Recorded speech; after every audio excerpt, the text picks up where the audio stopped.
तो आप लोग मीन मीडियन पढ़ चुके हो ना, हम लोग जियोमेट्रिक मीन पे स्विच हो सकते हैं ना।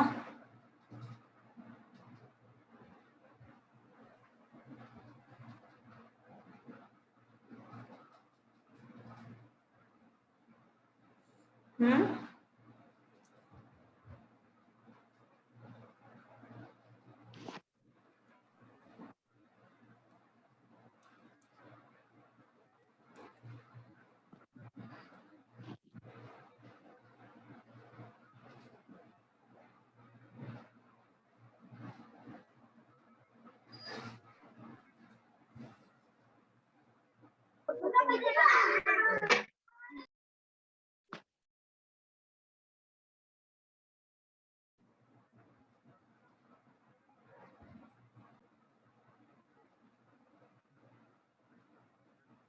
All of you just turn on your camera.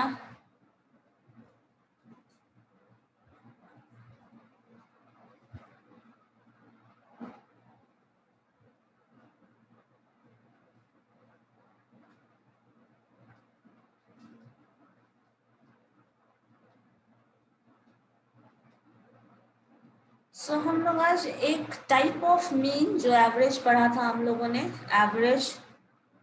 Average को हम लोग 5 टर्म में डिफाइन कर रहे थे। एक हमारा था अर्थमेटिक मीन, दूसरा था median, mode, then geometric mean, then harmonic mean. ये 5 मेजर ऑफ सेंट्रल टेंडेंसी था, जिसमें हम लोगों ने मीन को पढ़ा था। मीन का डिटेल स्टडी किया है, पहले भी किया था, अलग अलग उसके फॉर्मूलाज थे वो भी पढ़ा है।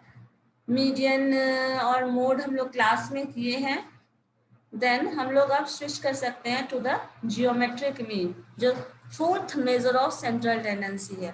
First is mean, second is median, third is mode and fourth जो है वो जियोमेट्रिक मीन है। सो जियोमेट्रिक मीन जो है, देखो कभी भी सारा मीन ही है, एवरेज ही निकाल रहे हो। मीडियन मोड को अगर हटा दो तो आप आइदर जियोमेट्रिक मीन निकालो, अर्थमेटिक मीन निकालो या हार्मोनिक मीन निकालो, सबका नाम क्या है, मीन ही है, सब मेजर ऑफ सेंट्रल टेंडेंसी है। और सबके टर्म में देखना लास्ट में मीन है, arithmetic mean, geometric mean, harmonic mean. So that all are mean, that all are average. So average लेने का जो कैलकुलेशन का वे है, उस वे को अगर हम चेंज कर दें, दैट मीन्स फॉर्मूला थोड़ा चेंज कर दें, तो जो रिजल्ट आता है वो अलग अलग फॉर्म में आता है। अगर हम उसको अर्थमेटिक सम के फॉर्म में अगर डिफाइन कर रहे हैं तो उसको अर्थमेटिक मीन बोल रहे हैं। जियोमेट्रिक मीन के फॉर्म में, जियोमेट्रिक टर्म के फॉर्म में डिफाइन कर रहे हैं, या फिर जीपी सीरीज के फॉर्म में वैसा कुछ दिख रहा है, देन हम लोग जियोमेट्रिक मीन निकाल रहे हैं। हार्मोनिक मीन में जो कैलकुलेशन है वो कैलकुलेशन का वे अलग होता है। तो इन तीनों में क्या करना है, हम लोगों को निकालना एवरेज ही है, लेकिन जो कैलकुलेशन का तरीका होगा वो अलग हो जाएगा। जब कैलकुलेशन का तरीका अलग होगा तो रिजल्ट थोड़ा डिफरेंट आएगा। अब देखो जो जियोमेट्रिक मीन है उसमें क्या करते हैं हम लोग,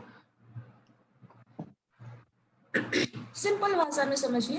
तो आपके पास जो ऑब्जर्वेशन था x1, x2, x3, सपोज इसी तरह xn तक जा रहा है ये ऑब्जर्वेशन हमारा, xn।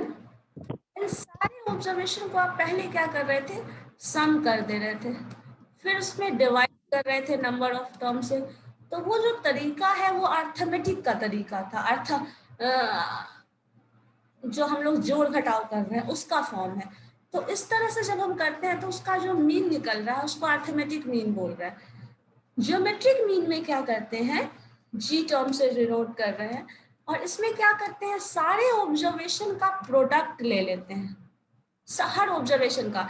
जैसे हम लोगों ने वेंडर का जो याद है, आप लोगों को एग्जांपल लिया था वेंडर का, प्लस की जगह इनटू कर देते हैं। हाँ, प्लस की जगह इनटू कर देते हैं। और प्लस की जगह इनटू ही नहीं करते, उसके बाद हम लोग उसका nth रूट ले लेते हैं, लाइक ऐसा कर लेते हैं।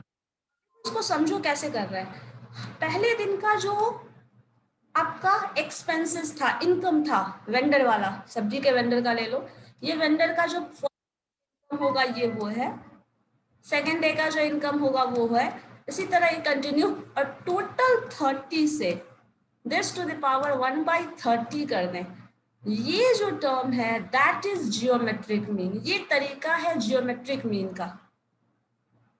क्या किया, हर ऑब्जर्वेशन का प्रोडक्ट बना लिया और उसका nth रूट निकाल लिया।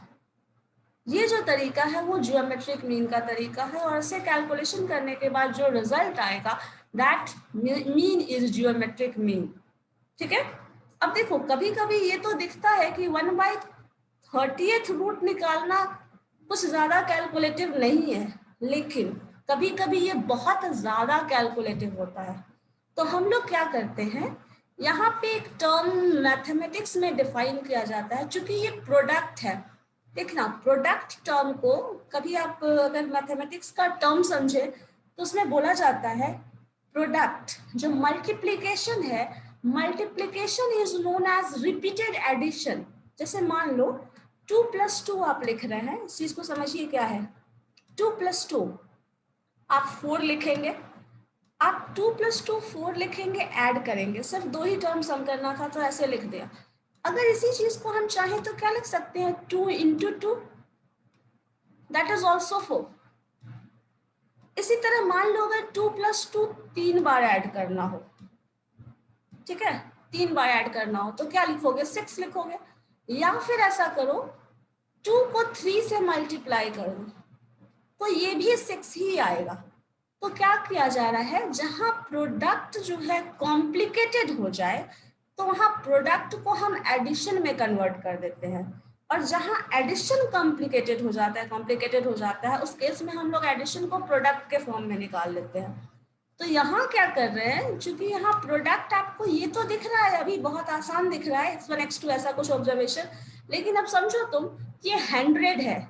सपोज किसी दिन उसका इनकम 2000 हुआ, सपोज किसी दिन इनकम उसका 200 हुआ। अब इन सबका प्रोडक्ट निकालना क्या आसान काम है, हर दिन का 500 रुपीज, 5000 रुपीज, 2000 रुपीज, 1000 रुपीज, और सबको आप प्रोडक्ट निकाल रहे हो और उसको फिर 130 से 1/30th रूट निकाल रहे हो उसका। तो ये जो होगा वो बहुत कॉम्प्लिकेटेड हो जाता है। तो यहाँ पे एक टर्म यूज किया जाता है जो कि लॉग लेते हैं। अब लॉग लेने के बाद क्या होता है, अगर इसी एक्सप्रेशन में लाइक मान लीजिए हमारे पास जो टर्म था x1 x2 अप टू जो टर्म्स है हमारे,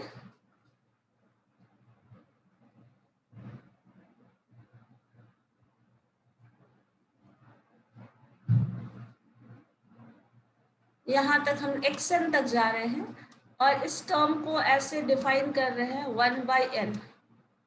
तो इसी में जब हम लॉग लेंगे तो क्या होता है, इस टर्म का जो एक्सप्रेशन आता है वो ऐसा हो जाता है 1/n into log x1 plus log x2 plus, इस तरह कंटिन्यू करके जितना भी टर्म है प्लस साइन के साथ log n लिखोगे, log xn। ये जो फॉर्मूला है वो चेंज होकर आ जाता है ऐसा। अब यहाँ जो कैलकुलेशन आप इस फॉर्मूला के हेल्प से जो कैलकुलेशन करेंगे वो कैलकुलेशन आसान हो जाएगा एज कंपेयर टू आपने ये जो करना था। ठीक है, तो इस चीज को समझिए, जब हम लोगों को जियोमेट्रिक मीन निकालना होता है तो हम लोग प्रोडक्ट ऑफ n टर्म्स लेते हैं और रूट निकालते हैं। तो ये जो है हमेशा कॉम्प्लिकेटेड होगा, तब तुम चाहे 2 नंबर के लिए निकालो तो फिर भी आसान हो जाता है, क्योंकि इन दैट केस क्या होगा, x1 इंटू x2 और इसका पावर जो है वो 1/2 रहेगा, और 1/2 पावर होने का मतलब क्या है, स्क्वायर रूट निकालना 1/2 पावर। जैसे मान लो ये प्रोडक्ट आपका सपोज आ जाता है 4, x1 एंड x2 का प्रोडक्ट 4 आता है। अब इसका पावर 1/2 करोगे ना तो ये वैल्यू हो जाता है 2। तो ये आप आराम से कैलकुलेट कर लिए, लेकिन अगर यही नंबर बहुत ज्यादा हो तो उसका कैलकुलेशन आसान नहीं होता, इसलिए हम लोग ऐसे लॉग में कन्वर्ट कर देते हैं। अब इसी चीज को हम लोग थोड़ा देख लेते हैं क्या टर्म्स में डिफाइन करता है। जैसे देखो geometric mean of n observation जो होता है that is nth root of their product, जो मैंने अभी आपको कहा। ये टर्म देखिए यहाँ से, ये वाला एक्सप्रेशन जो लिखा है, this term g is equal to x1 plus x2, sorry x1 into x2 dot dot xn that to the power 1 by n। अब n का वैल्यू कितना होगा, 30 दिन, महीने के 30 दिन का आप ऐसे प्रोडक्ट कर रहे हैं तो उसका 1/30 हो जाएगा। और चूंकि ये जो है बहुत ज्यादा कॉम्प्लिकेटेड हो जाता है इतने टर्म्स का प्रोडक्ट निकालना। अब मैंने अभी कहा ना, प्रैक्टिकली आप करके देखो ना, हर दिन 2000, 100 रुपए, 50 रुपए, 100 रुपीज, जो भी ले लो, जितना भी पैसा लेना है जो भी ले लो, अब सबका प्रोडक्ट निकालो। वो प्रोडक्ट बहुत कॉम्प्लिकेटेड होगा और वो प्रोडक्ट करना हर केस में, मान लीजिए 100,000 के रुपीज में हो रहा है फिर भी आप प्रोडक्ट कर लेंगे। किसी में मान लीजिए 99 हो रहा है, 87 रुपीज हो रहा है, 5,807 रुपीज हो रहा है, तो ये प्रोडक्ट निकालना बहुत ज्यादा मुश्किल होगा। इसलिए उसको कन्वर्ट कर लेते हैं हम लोग लॉग में। अब लॉग लेंगे तो लॉग इधर भी लेंगे, लॉग राइट हैंड साइड में लॉग जी, और इधर लॉग लेंगे तो क्या होगा, 1/n जो पावर होता है वो प्रोडक्ट में आ जाता है, 1/n into log x1 plus log x2 plus log x3 plus dot dot log xn। और ये जो टर्म है, ये सारे टर्म्स को अब जोड़ लो, log x1 plus log x2 plus log x3, सारे टर्म्स को ऐड करोगे तो 1/n समेशन log xi, ये फॉर्मूला होता है। अब इसी में जब log हम लोगों ने लिया था तो log को रिमूव भी कर देते हैं, इसीलिए g is equal to anti log ये करते हैं। और ये लॉग और एंटी लॉग वाला जो टर्म है ये हमेशा टेबल में दिया रहेगा, ये आपको खुद से पता नहीं होता बहुत केसेस में, तो ये टेबल के फॉर्म में आपके पास इंफॉर्मेशन रहेगा। तो बहुत ज्यादा कभी कभी कॉम्प्लिकेटेड हो जाता है तो आपको ये इस फॉर्म में प्रूव करने के लिए, क्वेश्चन इसमें सॉल्व करने के लिए बहुत कम केसेस में दिया जाएगा, क्योंकि इसके लिए टेबल रिक्वायर्ड होता है। अगर टेबल रिक्वायर्ड होगा तो आपको उस पे बेस्ड क्वेश्चंस ज्यादा करने के लिए नहीं दिए जाएंगे। अगर आपको सम करना होगा तो लॉग के फॉर्म में ही सम करके छोड़ देना होगा, एंटी लॉग करके निकालने की जरूरत नहीं है, क्योंकि अगर वो करना होगा तो क्वेश्चन में इंफॉर्मेशन दिया रहेगा कि इसका वैल्यू इतना होता है। अगर इंफॉर्मेशन नहीं दिया हुआ है देन आप सिंपली उसको ऐसे ही छोड़ सकते हैं।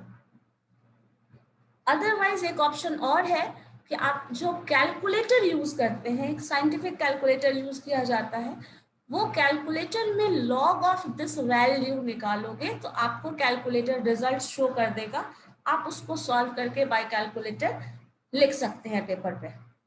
लॉग ऑफ 10 कितना आएगा, लॉग ऑफ 5 कितना आएगा, सपोज ये ऑब्जर्वेशन 5 हो तो लॉग 5 का वैल्यू क्या होगा, ये आप कैलकुलेटर में log 5 डालोगे ना तो रिजल्ट बता देगा, तो फिर आप उसको लिख के एक जगह सम कर सकते हो। लेकिन अगर वो नहीं करेंगे तो फिर आपके पास कोई ऑप्शन नहीं है, क्योंकि हर वैल्यू का लॉग निकालना करना बहुत ज्यादा टाइम टेकिंग होगा। लेकिन कैलकुलेटर में ये वैल्यू रहता है, जो आपको कैलकुलेटर यूज करना होता है। अगर कैलकुलेशन अगर साइंटिफिक ये यूज कर रहे हैं फॉर जो भी स्टैटिस्टिक्स के प्रॉब्लम को सॉल्व करने के लिए, इन दैट केस आपको लॉग का वैल्यू दिया रहता है, एक्सपोनेंशियल का वैल्यू दिया रहता है। साइंटिफिक कन्फिग्रेशन का कैलकुलेटर यूज करना होगा। सिंपल कैलकुलेटर जो जोड़ घटाव गुना भाग सिर्फ रहता है वो नहीं करना है, उसमें साइंटिफिक कैलकुलेटर रहता है, उसमें लॉग का एक्सपोनेंशियल, फ्रैक्शन, nth रूट वगैरह जो है वो सब दिया रहता है करने के लिए, तो उसके हेल्प से ये बनाओगे जब भी बनाओगे तो। अब मान लो ये तो है हमारा ऑब्जर्वेशन के बेसिस पे करेंगे तो हमारा फॉर्मूला आप आइदर ये लिखो या ये लिखो, दोनों लिख सकते हो। ऐसा नहीं है कि आप ये लिखेंगे तो गलत होगा तो सही होगा, या फिर ये लिख रहे हैं तो गलत है ये सही है, दोनों में से कोई भी लिख सकते हो। log g is equal to इतना टर्म लिख लो, is equal to anti log इतना लिख लो। और अगर इसको गौर से देखिए, ध्यान से देखिए, तो आपके पास कुछ भी चेंज नहीं आया है। 1/n समेशन xi लिखते थे आप यहाँ पे, वहां पे सिर्फ log xi से रिप्लेस कर दिए हैं उस टर्म को। पहले क्या लिखते थे, जो मीन का फॉर्मूला था वहां क्या होता था, 1/n समेशन xi, और समेशन xi की जगह आपने समेशन ऑफ log xi कर लिया, बस यही चेंज आया है। अब अगर इसी में फ्रीक्वेंसी डिस्ट्रीब्यूशन को डाल दिया जाए, अगर फ्रीक्वेंसी डिस्ट्रीब्यूशन नहीं होती थी तो हमारे पास ये तरीका होता था, अगर फ्रीक्वेंसी डिस्ट्रीब्यूशन हो जाएगा तो उसका फॉर्मूला होता है x1 का पावर f1 फ्रीक्वेंसी, जैसे हम लोग वहां भी प्रोडक्ट लेते थे, तो यहाँ x1 का पावर फ्रीक्वेंसी जो होगी वो हमेशा पावर में रहेगी, x2 का पावर f2। अगर इसी चीज को मान लो क्लास में किसी का मार्क्स का निकालना हो, तो आप ऐसे कर सकते हैं, एक पर्टिकुलर कैंडिडेट जिसका 30 मार्क्स आया है, 30 मार्क्स 2 लोगों का आया है, तो 30 टू द पावर 2 लिखोगे, plus sign 30 to the power 2 into class में 40 मार्क्स आया है, वो 33 लोगों का आया है, तो 3, और this whole to the power 5, not 5, 1/5। ये जो तरीका है ये फ्रीक्वेंसी डिस्ट्रीब्यूशन के केस में निकालने का तरीका है, G is equal to this. अब इसी चीज को वापस से वहां जाके देखिए क्या है, दिस इज व्हाट x1 का पावर f1, 30 मार्क्स लाने वाले 2 लोग, सिमिलरली 40 मार्क्स लाने वाले 3 लोग, फिर इसी तरह 50 मार्क्स और जो भी है that whole to the power 1/n। मैंने पावर यहाँ 1/5 किया था, वापस से देखिए क्या है 1/5, इन दोनों का sum that 1/5, fifth root of that. तो यहाँ जो सम आता है ना, this sum is the frequency का सम, ये टर्म और ये टर्म को मैंने ऐड कर दिया तो 1/5 लिख रहे हैं। सो ऐसे बनता है ये, G is equal to x1 to the power f1, x to the power f2 dot dot xn to the power fn that whole to the power 1/n। और 1/n क्या है, sum of all the frequencies, जो हमारा पहले हुआ करता था, ये भी चेंज नहीं हुआ, सिर्फ इसमें देख रहे होगे हर जगह तो सिर्फ एक लॉग टर्म है जो चेंज हो रहा है, बाकी सारा टर्म वही है। ऐसे देखिए यहाँ पे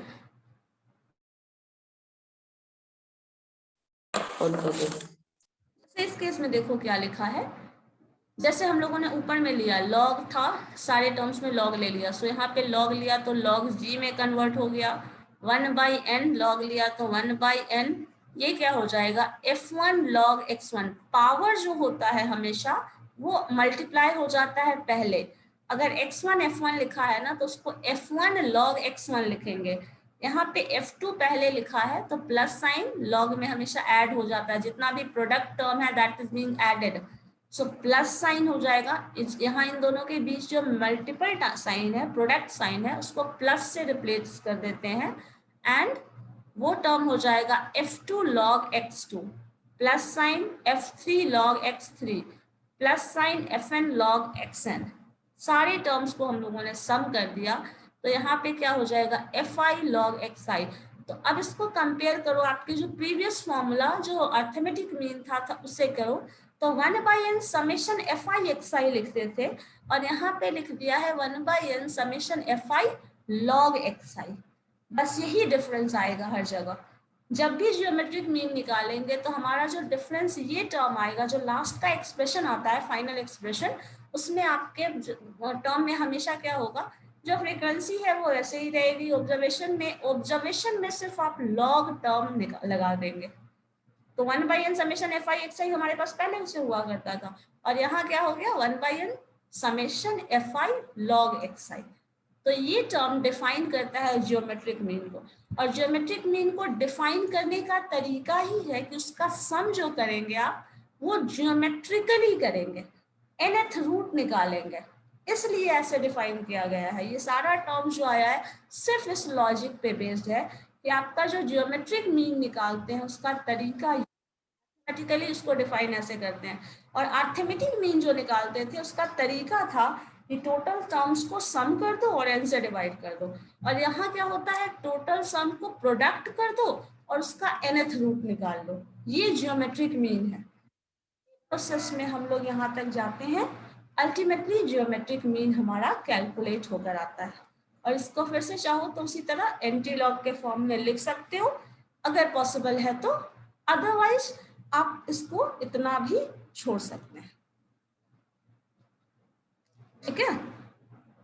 अब मुझे बताइए कोई कंफ्यूजन है तो बताओ, कोई एक्सप्रेशन जो समझ नहीं आया या फिर ये ज्यादा कॉम्प्लिकेटेड लग रहा है तो।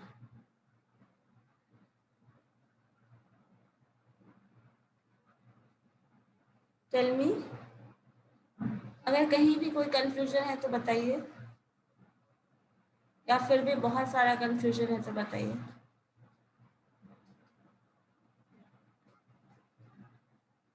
कोई कंफ्यूजन नहीं है, श्योर हो? आगे बढ़ूं फिर?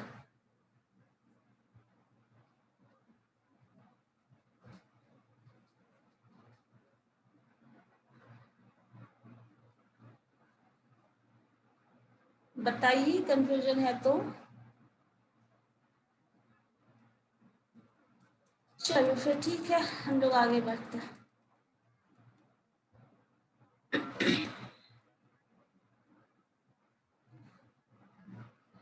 और बाकी जो भी पॉलिसी है, जो भी तरीका होगा, वो हमारा क्वेश्चन जो हम लोगों को के पास पहले जो हम अर्थमेटिक मीन में करते थे वही करना होगा।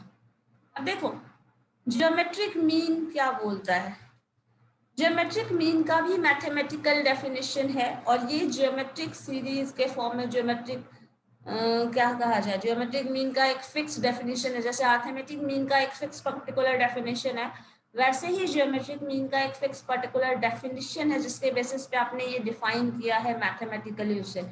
सो इट इज रिजिडली डिफाइंड, ये वन ऑफ द मेरिट है ज्योमेट्रिक मीन, ये भी एक मेरिट है। It is based on all observation, because आपने यहाँ जो कैलकुलेशन लिया था, हर observation 1 2 3 4 x1 x2 xn up to आपने पूरा टर्म इन्वॉल्व किया है। दैट मीन्स अगर क्लास के पूरे क्लास की बात करें, या फिर अगर रिस्पॉन्स बात करें, किसी वेंडर के एवरेज सैलरी की, एवरेज इनकम की बात करें, average income of a month, तो उसमें हर दिन का इनकम का पार्टिसिपेशन हो रहा है। सो अब हर दिन का इनकम का पार्टिसिपेशन हो रहा है, तो इसीलिए हम बोल रहे हैं it is based on all observation, each and every day पे डिपेंड करता है उसका टोटल इनकम कितना होगा। सो it is one of the merit कि ये सारा टर्म पे बेस्ड है। हाँ, ये सुटेबल है फर्दर मैथमेटिकल ट्रीटमेंट में, चूंकि ये मैथमेटिकली डिफाइंड है, तो इसका हम लोग फर्दर कैलकुलेशन जैसे मीन का करते हैं एक्स बार का, वैसे इसका भी कर सकते हैं। लेकिन ये कहीं ना कहीं थोड़ा ज्यादा कॉम्प्लिकेटेड हो जाता है अगर आप जियोमेट्रिक मीन को डिफाइन करते हैं। और इसका एक वन ऑफ द कॉम्प्लिकेशन ये है, मान लो हर दिन का आप इनकम ले रहे हो, first day of first month, first day second day of first month, third day of first month, और मान लो कि इन सब में से किसी एक दिन वो जो वेंडर है सब्जी वाला, वो उसका इनकम जीरो हो जाता है। मान लीजिए किसी एक दिन उसका इनकम जीरो हो जाता है। अब आपने चूंकि किया क्या है, हर प्रोडक्ट का टर्म लिया है, 100 रुपीज, 500, 2000 रुपीज, एंड किसी दिन का जीरो। अब जीरो से मल्टीप्लाई कर दोगे तो ये पूरा का पूरा इंटायर टर्म जो है वो जीरो हो जाएगा। सो ये इसका वन ऑफ द डिमेरिट है, जिसकी वजह से ये बहुत ज्यादा यूज नहीं होता। क्या हो रहा है, किसी एक दिन का इनकम मान लीजिए जीरो हो जाए, किसी एक दिन का अटेंडेंस ले या फिर मार्क्स ले, या फिर किसी पर्टिकुलर साल में आपने एग्जाम नहीं दिया, तो उस दिन का मार्क्स अगर हम कंसिडर करेंगे तो वो हमेशा जीरो कंसिडर होगा। और अगर इसमें से कोई भी ऑब्जर्वेशन, एक भी ऑब्जर्वेशन अगर जीरो हो जाता है, then the value of geometric mean will be zero. अगर हम अर्थमेटिक मीन में ऐसे करते हैं तो उसका वैल्यू जीरो कभी नहीं होगा, क्योंकि उसमें सम किया जाता है। यहाँ चूंकि प्रोडक्ट कर देते हैं, और इसलिए जीरो से प्रोडक्ट, किसी भी चीज को जीरो से मल्टीप्लाई करोगी तो अल्टीमेटली जीरो आ जाएगा। तो ये टर्म जो है वो कभी कभी ऐसा हो सकता है कि आपने जीरो रिजल्ट नहीं लाया है, मतलब ऐसा हुआ नहीं है कि जीरो होगा रिजल्ट। किसी का भी एवरेज इनकम जो है, मंथली इनकम आप देख रहे थे वेंडर का, वो जीरो नहीं होगा, क्योंकि बाकी दिन तो उसने काम किया ना। लेकिन यहाँ से अगर कैलकुलेट करें बाय दिस मेथड तो वो जीरो शो करेगा। So this is one of the demerit. वो हम लोग आगे देखेंगे। और ऐसे ये भी एक फॉर्मूला, जैसे हम लोगों ने लास्ट डे पढ़ा था कंबाइंड मीन का formula, combined mean of arithmetic mean, combined arithmetic mean. और यहाँ पे वही चीज कंबाइन किया जा रहा है कंबाइन कर रहे हैं एक पर्टिकुलर डेटा, जैसे पार्ट 1 का रिजल्ट जैसे उस दिन हम लोगों ने किया था ना, एक ये कंपेयर कर लो इससे, हम लोगों ने कंबाइंड मीन कैलकुलेट किया था एक, that is what x bar is equal to, आपने लिखा था n1 x1 bar plus sign n2 x2 bar divided by n1 plus n2। So ये टर्म जब हम ऐड कर रहे थे यही हमारा एक्सप्रेशन था। एग्जैक्टली यही चीज इसी फॉर्मूला को यहाँ भी अप्लाई किया गया है। तो n1 को एज इट इज छोड़ दिया गया है, g1 x1 बार को यहाँ log g1 रखा गया है, क्योंकि फर्स्ट सेट का डेटा का मान लिया मीन जो है वो log g1 है।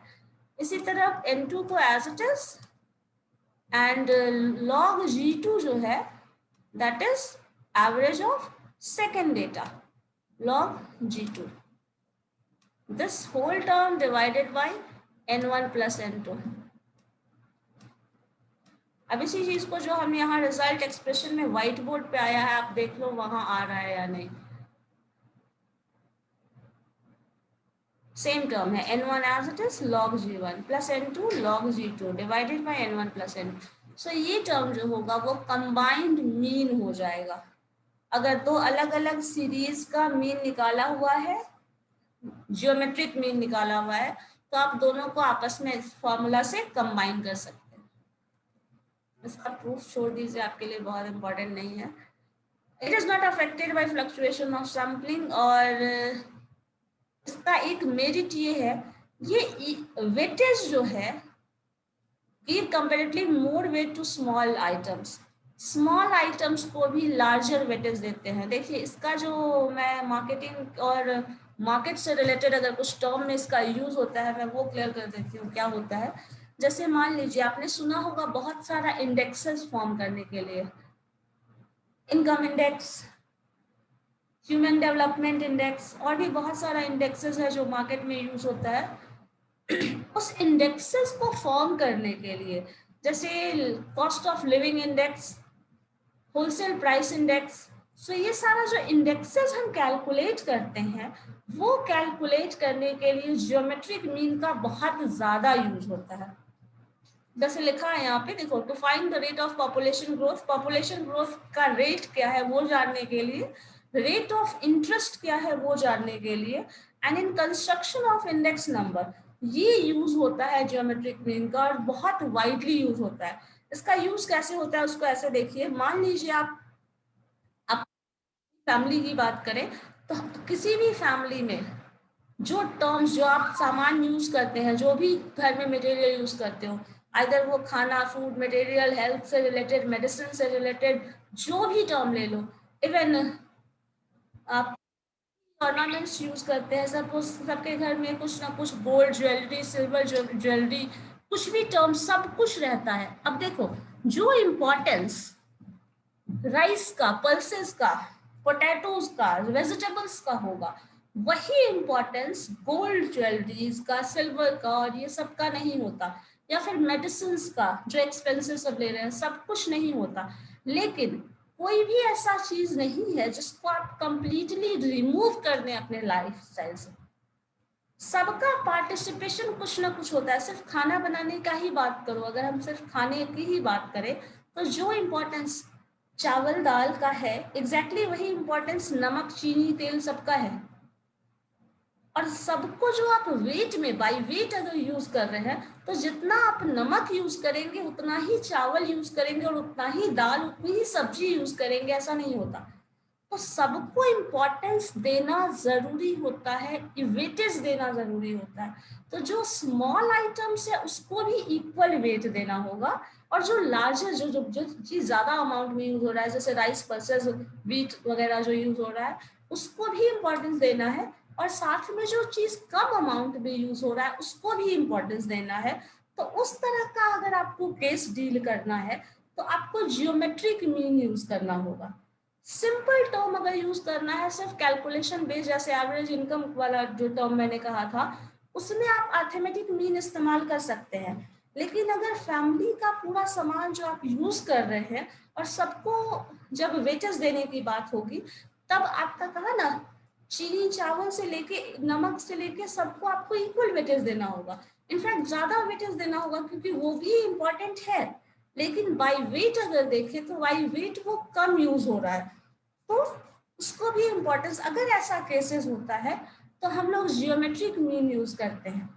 पॉपुलेशन ग्रोथ रेट, इसको भी मेजर करने के लिए जियोमेट्रिक मीन का यूज होगा। इंटरेस्ट रेट भी, और कंस्ट्रक्शन ऑफ इंडेक्स नंबर का तो मैंने एग्जांपल आपको ये जो एक्सपेंसेस बताए किसी भी फैमिली का, इंपॉर्टेंस ऑफ गोल्ड सिल्वर से लेके एजुकेशन मेडिसिन से लेके खाना पीना से लेके एवरीथिंग का टर्म, क्योंकि वो सब कुछ इंपॉर्टेंट है किसी भी फैमिली में। कुछ भी ऐसा नहीं है जिसको तुम रिमूव करके हटा दो और वो उसका पार्टिसिपेशन नहीं है। अगर ऐसा होगा तो हमेशा geometric mean is a better option. तब आप अर्थमेटिक मीन को ज्यादा वेटेज नहीं दे सकते, और अर्थमेटिक मीन के थ्रू जाना एक अच्छा ऑप्शन नहीं कंसिडर किया जाएगा। जबकि जियोमेट्रिक मीन को अकॉर्डिंग जाते हैं तो वो ज्यादा इंपॉर्टेंट, क्योंकि इसका ये जो आपका ये जो लाइन है ना, स्टेटमेंट जो लास्ट वाला, ये it gives comparatively more weight to small items, ये होने की वजह से इसका यूज ज्यादा होता है, मार्केटिंग में ये ज्यादा यूज होता है। इन टर्म्स ऑफ मनी बात करें, इन टर्म्स ऑफ यूजर्स भी बात करें, इनकम बात करें, देन अर्थमेटिक मीन आपके लिए ज्यादा इंपॉर्टेंट है। लेकिन अगर मार्केटिंग रिसर्च करना है, मार्केटिंग टर्म्स को पढ़ना है, मार्केट के सिस्टम को समझना है, कंज्यूमर्स के प्राइस को कैसे अफेक्ट कर रहा है, क्या पॉलिसीज कैसे अफेक्ट कर रही है, उसका किसी पर्टिकुलर आइटम का क्या इंपॉर्टेंस है किसी पर्टिकुलर मार्केट में, सो वो सब चीज अगर समझना है। जैसे अभी के टाइम में मेडिसिन का इंपॉर्टेंस जो है वो बहुत ज्यादा हो चुका है, तो मेडिसिन को ज्यादा वेटेज मिलना चाहिए, तो वो काम हम जियोमेट्रिक मीन के हेल्प से ही कर सकते हैं, किसी और मीन के हेल्प से नहीं कर सकते। अब इसका डिमेरिट्स देखो, ये डिमेरिट्स एक मैंने बता भी दिया आपको, if any of the observation zero हो जाता है तो वो पूरा टर्म जीरो हो जाएगा, सो ये एक नेगेटिव पॉइंट है इसका। और दूसरा है कि ये जो है, हाँ, it is not easy to understand and easy to calculate for non mathematical person. जो भी नॉन मैथमेटिकल पर्सन है उनको ये समझा पाना, अर्थमेटिक मीन आप फिर भी समझा लोगे, समझाया जा सकता है, लेकिन जियोमेट्रिक मीन को समझा पाना फॉर नॉन मैथमेटिकल पर्सन बहुत ज्यादा मुश्किल है। सो आपको कैलकुलेशन करना है, रिजल्ट्स लाना है, but you have to interpret that term, statement के टर्म में उसको इंफॉर्मेशन देना होगा हमेशा, जो कि नॉन मैथमेटिकल पर्सन है। इस प्राइस का, इस इंडेक्स का क्या मतलब है, क्या मीनिंग है, you have to explain that, जो कि मैनेजमेंट का ही काम है। आपको एक्सप्लेन करना होगा, स्टडी करना, डेटा कलेक्शन करना है, टर्म्स करना है, एनालाइज करना है, इंटरप्रेट करना है, देन इंटरप्रिटेशन के जो रिजल्ट्स होंगे आपको वो एक्सप्लेन करना है टू दैट पर्सन। क्योंकि सबको मैथमेटिकल का जो ये आपने इतना सारा कैलकुलेशन किया उसका क्या मीनिंग है वो चीज समझा पाना और उस टर्म्स को मैथमेटिकली एक्सप्लेन कर पाना, आप एक्सप्लेन कर लेंगे, बट उनको वो चीज समझ आएगी ये चांसेस बहुत कम है, क्योंकि इंडेक्स नंबर का भी मतलब बहुत कम लोगों को पता होता है। मार्केटिंग में यूज करते हैं, कॉमर्स वाले लोग इसको बहुत ज्यादा यूज करते हैं, index number, construction of index number. वो बेसिकली वही बनाते हैं, जित हमारे कंट्री के जितने इकोनॉमिस्ट हैं वो कंस्ट्रक्शन ऑफ इंडेक्स नंबर करते हैं, जो जीडीपी वगैरह जो बताया जाता है ये सब कुछ इसी पे बेस्ड होता है।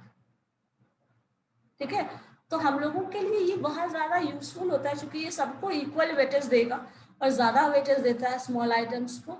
जैसे गोल्ड का भी जो बात कर रहे हो, तो जितना चावल दाल का एक्सपेंसेस होगा, क्या गोल्ड का वैसा एक्सपेंसेस होता है? नहीं होता। लेकिन हाँ, वो वेटेज भी इम्पोर्टेंट होता है, कहीं ना कहीं वेल्थ में उसका पार्टिसिपेशन होता है, किसी भी फैमिली के इकोनॉमिक कंडीशन को डिस्क्राइब करने में।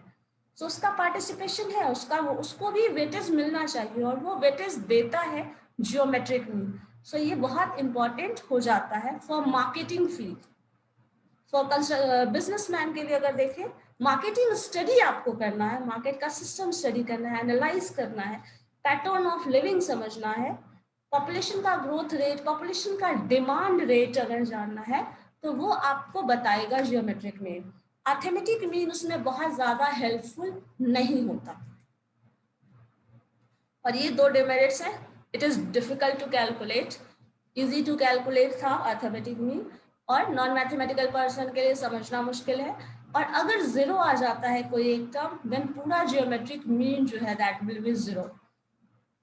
या फिर नेगेटिव आ जाए तब भी वो कैलकुलेशन जो होगा वो इमेजिनरी हो जाता है।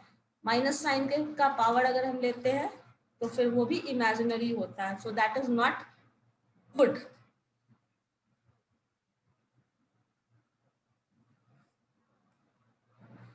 मुझे ये बताओ, ये चीज क्लियर है, ये इम्पोर्टेंट है क्या नहीं, मतलब इम्पोर्टेंस ऑफ जियोमेट्रिक मीन और ये?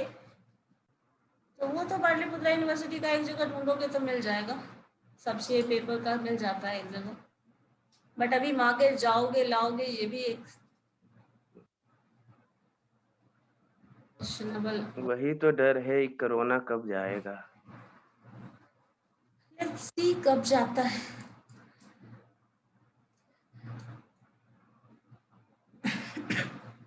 बट अगर मार्केटिंग फील्ड में काम करना है तो ये चीज देखिएगा, ध्यान रखिएगा, जियोमेट्रिक मीन बहुत इंपॉर्टेंट हो जाता है। जो आप इकोनॉमिक्स से related activity, economic activity of a country अगर स्टडी करना है ना, तो वो ज्यादा इफिशिएंट स्टडी आपका होता है on the basis of geometric mean,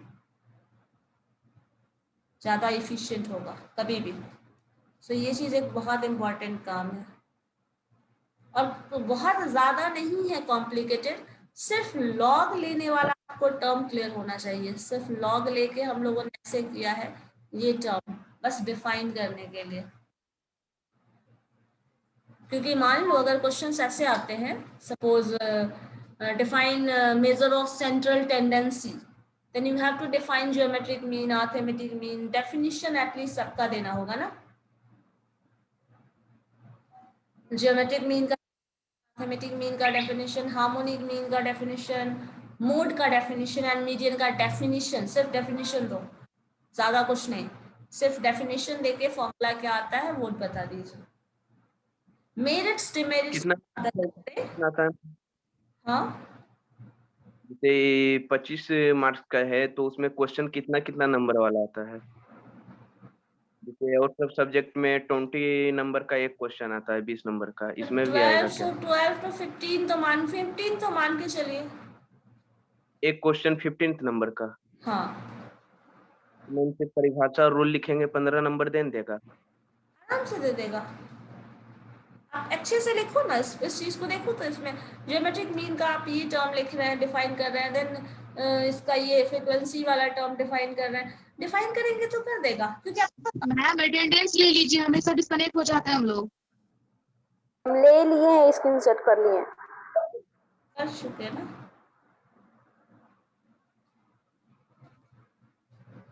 उसके